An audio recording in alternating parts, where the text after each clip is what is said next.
कैसे हुआ अशोक सुंदरी का जन्म।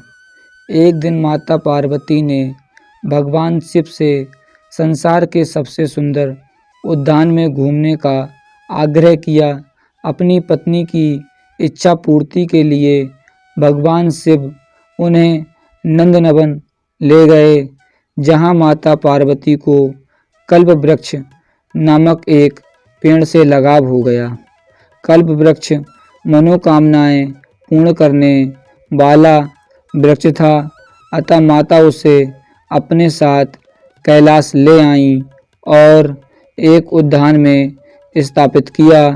एक दिन माता अकेले ही अपने उद्यान में सैर कर रही थी, क्योंकि भगवान भोलेनाथ अपने ध्यान में लीन थे। माता को अकेलापन महसूस होने लगा, इसलिए अपना अकेलापन दूर करने के लिए उन्होंने एक पुत्री की इच्छा व्यक्त की। तभी माता को कल्प वृक्ष का ध्यान आया, जिसके पश्चात वह उसके पास गईं और एक पुत्री की कामना की।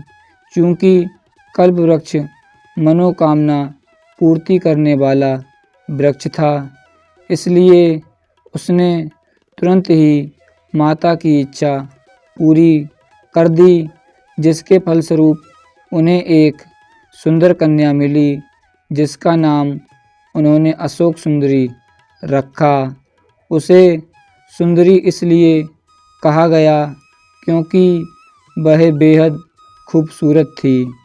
माता पार्वती अपनी पुत्री को प्राप्त कर बहुत ही प्रसन्न थीं, इसलिए माता ने अशोक सुंदरी को यह वरदान दिया था कि उसका विवाह देवराज इंद्र जितने शक्तिशाली युवक से होगा। ऐसा माना जाता है कि अशोक सुंदरी का विवाह चंद्रवंशीय ययाति के पौत्र नहुष के साथ होना तय था। एक बार अशोक सुंदरी अपनी सखियों के संग नंदनवन में विचरण कर रही थीं, तभी वहां हुंड नामक एक राक्षस आया। वह अशोक सुंदरी की सुंदरता से इतना मोहित हो गया कि उससे विवाह करने का प्रस्ताव रख दिया। तब अशोक सुंदरी ने उसे भविष्य में उसके पूर्व नियत विवाह के संदर्भ में बताया। यह सुनकर हुंड क्रोधित हो उठा और उसने कहा कि वह नहुष का वध करके उससे विवाह करेगा। राक्षस की दृढ़ता देखकर अशोक सुंदरी ने उसे श्राप दिया कि उसकी मृत्यु उसके पति के हाथों ही होगी। तब उस दुष्ट राक्षस ने नहुष को ढूंढ निकाला और उसका अपहरण कर लिया। जिस समय हुंड ने नहुष को अगवा किया था, उस वक्त वह बालक थे।